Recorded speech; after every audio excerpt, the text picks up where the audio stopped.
Hail and welcome. I'm Shadowstar and this is my channel. This isn't a channel for only one type of audience, but the underlying theme of everything I produce is personal freedom.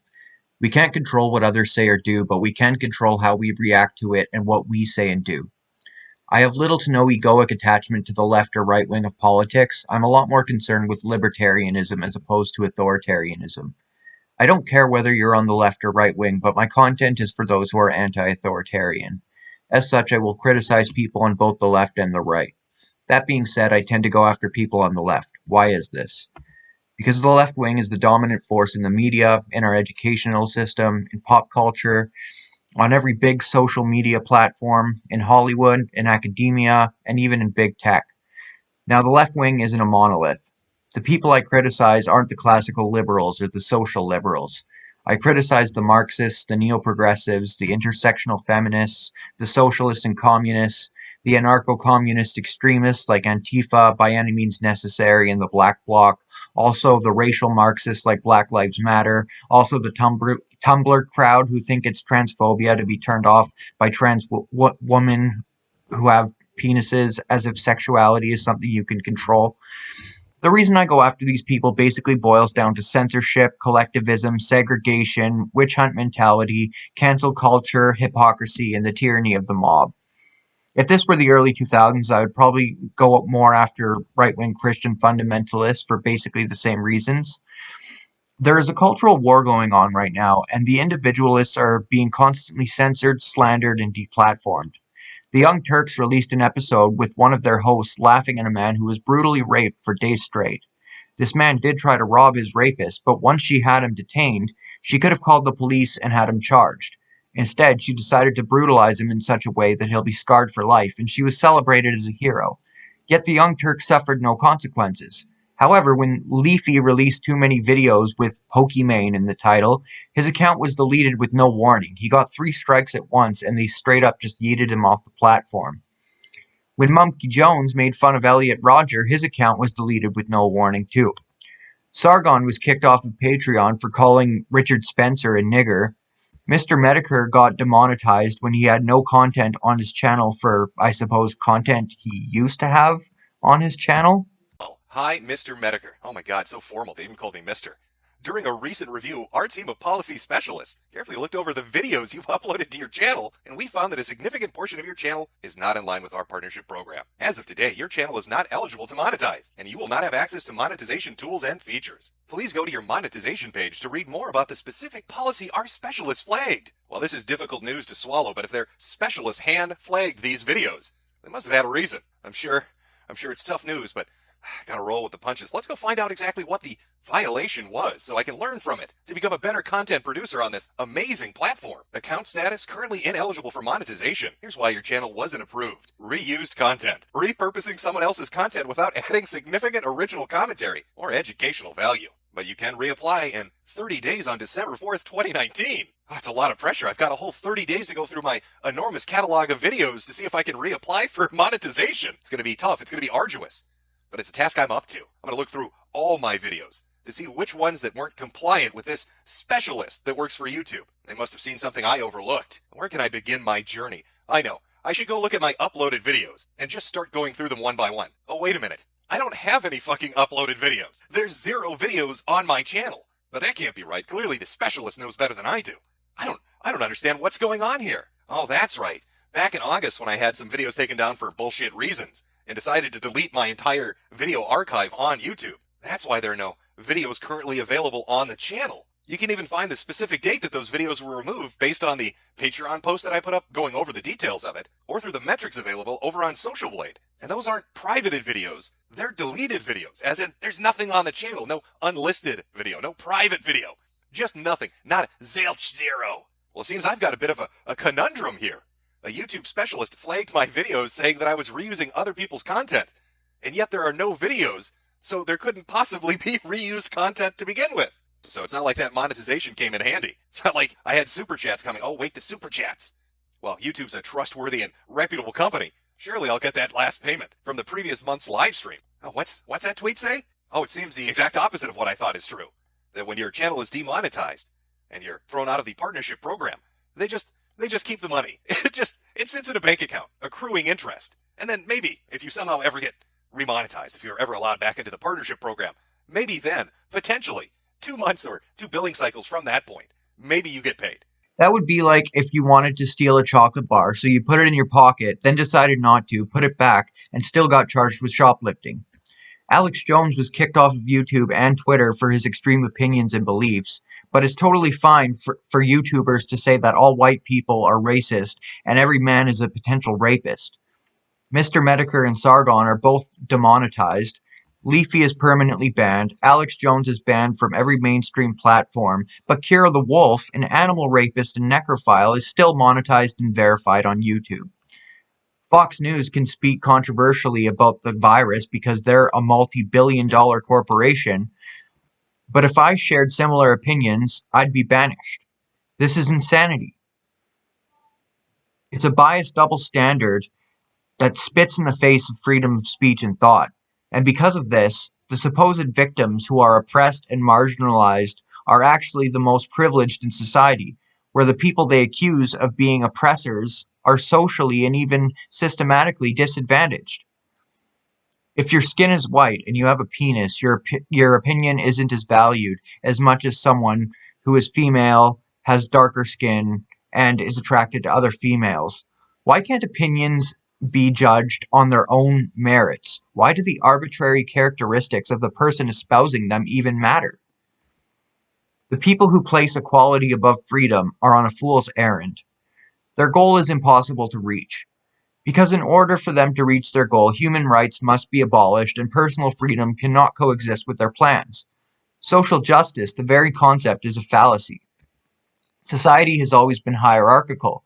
This doesn't mean people on top are better and people on the bottom are worse. It just means they serve a different function. Not everyone can be a president or prime minister. Not everyone can be a soldier or a police officer. Not everyone can be a pro athlete. Not everyone can be an amazing musician or artist. But is a pro athlete better than a chef? Is a computer programmer better than a mover? Is a school teacher better than a death metal vocalist? The answer to all these questions is no. You might argue that some of these roles are more important and valuable to society than others, and this is true. But all of these people offer something of value that, if they didn't offer, there would be a loss. Society wouldn't collapse if 2/3 of fiction writers got other jobs, but the people who enjoy their work would be deprived of something valuable to them. Fiction has always played an important role in human society, and though we may not need it to survive, there is no doubt it enriches the human experience. Supply and demand is a law of nature, older than human economics. Supply and demand is what causes animals to migrate. It's a very significant factor in what determines the course of evolution. Nature has an intelligence of its own, and everything in the universe serves a purpose. Politics is natural in spite of the damage political conflict has done to the natural world. Whenever there is an imbalance of power, it's human nature to fight it. A crime lord whose empire is built on corpses and ruined lives will be destroyed by the very arrogance that got him to the top. The deeper one gets involved in the crime underworld, the greater the risk of betrayal. Every dictator in history has betrayed close allies. Being untrustworthy themselves, they trust no one and therefore can't experience genuine human connection, so they lust for more power to compensate for this inherent insecurity. Those in the ranks of the elite commonly run into addiction, mental illness, misery, stress, and often suicide. Money, fame, and power are not tantamount to happiness and contentment.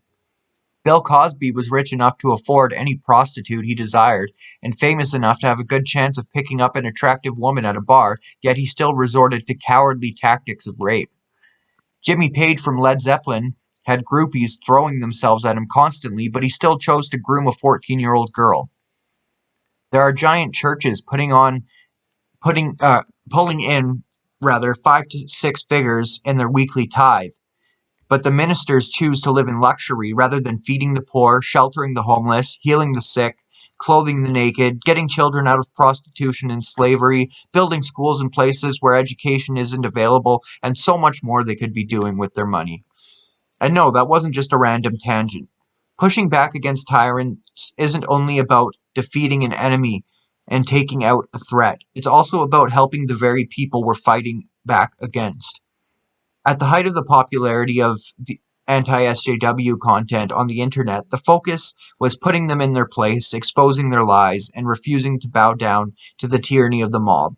And all of these things were necessary and vital, but they didn't offer a long-term solution.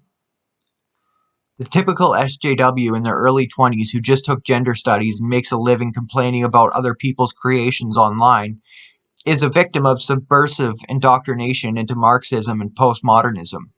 Their genuine concern for the disadvantaged and their natural drive to fight injustice is being taken advantage of by political ideologues who see these students as nothing but pawns. What sort of woman becomes a radical feminist who hates all men and forces herself to have sex with women for political reasons even though she's not a lesbian? The sort of woman who is hurt by men she trusted, likely during her childhood, and hasn't gotten the help she needs to heal from her trauma. Instead of seeing her as a disgusting bigot, I propose that perhaps we empathize with her as a mentally and emotionally scarred person, and that will be more helpful. It's easy to assume that the SJWs, the intersectional feminists, the cultural Marxists, the racial segregationists, and the far-left extremists are just idiots who are way too sensitive, immature, bigoted, hypocritical, and self-righteous. But as true as these things may be, there were causes, effects, and conditions which led to them becoming that way. Many of them were born into wealth and never had to deal with any real hardships, so they never learned the value of humility, gratitude, altruism, or personal responsibility. Back in ancient times, adolescents would go through what's known as a rite of passage.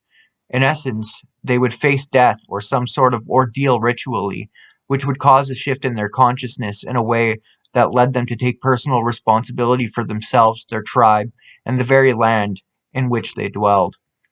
For example, a Cherokee boy who was ready for initiation would be blindfolded and tied to a tree at night. He would have to fully surrender to the forces of nature and hope he would be spared. In the morning, his father would untie him and remove the blindfold, revealing only then that his father had been watching over him the entire time. These initiations took many forms, and this isn't the place to explore their deeper meanings. My point is that once children reached sexual maturity, it was time for them to grow up. It was the transition from their parents being responsible for them to being responsible for themselves. It was the transition from the tribe being responsible to you being responsible for the tribe. It was when you began to discover what role you were going to play in the hierarchy of society. People who become SJWs, for the most part, are children who were never forced to take responsibility for their life situation, for shaping their destiny, for facing their own inner demons instead of projecting them onto others. Isn't it convenient that people of color who hate whitey can just make up a new definition of racism that allows them to be as racist as they want? Isn't it convenient when feminists can act entitled to special treatment from men yet feel completely justified treating men like shit? Imagine if you were a woman who was hurt as a little girl, potentially abused or raped or beaten, and instead of doing the hard work of therapy and counseling, you could teach a class of men not to rape. You'd be able to project your resentment and anger onto a bunch of strangers who more than likely will never rape or harm anyone like that in their lives, without you having to dig up the hellish pain from your childhood. I'm not saying these cases are universal, I'm just generalizing. My point is that until you face your traumas, your resentments, your shame and guilt, your fears and insecurities, you will keep manifesting the same problems over and over. If you cling to a victim identity, this leads to self-pity, and as long as you feel sorry for yourself, you can justify all sorts of shitty behavior. In what universe is victimhood a privileged status? By worshipping victimhood, you prevent people from healing. You keep them stuck in a toxic cycle which will only get worse until they take responsibility for it. No one is responsible for being abused as a child. No one is responsible for being abused at all. But as we grow up, we become responsible for our own healing. Being abused as a child is unfair. Having to go through therapy for some cowardly monster's actions is unfair. But the fact that it's unfair will never make it go away. By taking responsibility for your entire life situation, including your mental and emotional health, you're overcoming victimhood. By facing your emotional and psychological wounds, you're defeating your greatest enemy, which is your ego. It's not enough for us to debunk political ideologues and authoritarians. We need to actually embody the change we wish to see in the world. We need to demonstrate through our actions that there is a better way. Instead of being anti-SJW or anti-anything for that matter, let's be pro-freedom and pro-liberation. Instead of focusing on what we're against, let's put more emphasis on what we're striving towards. No matter what you believe, there is no denying that nature is a power greater than any man, woman, or any other type of person. To anyone who is honest and brave enough to truly face everything toxic within themselves and process it all in order to heal, it becomes apparent that we are inseparable from nature and that nature is inseparable from who and what we are. We're all here for a reason, as nature doesn't make mistakes. When I ask what you want to make of this lifetime, what's your first instinct? What does your gut tell you? That's probably what you're most suited to and what will bring you the most fulfillment. I keep pure my highest ideal. I strive ever towards it. I let nothing stop me or turn me aside. I fall short all the time, and I correct mistakes as they arise. I come closer and closer to my highest ideal, knowing that I'll never get it perfect, and that it may change over time. This is going to be a channel where everything is a potential topic of discussion, but it's for those who are seeking personal freedom and those who want freedom for every individual. At one point, religion was seen as the answer to every question. Now science is treated the same way. But the answers found within cannot be put into words. They can only be realized. And once realized, they must be actualized. As a final note, I'm no better or worse than any of you. I have as much to learn from you as you have to learn from me. I don't want to lead a community of followers. I want to act as a catalyst for a community of leaders. I want people who watch me to start their own channel, or write a book, or make art or music, or whatever you feel passion and drive to do. I don't want to make people dependent on me. I want to empower people to find the answers for themselves. This isn't about me telling you how it is. It's about you discovering the truth for yourself. May the winds be at your back.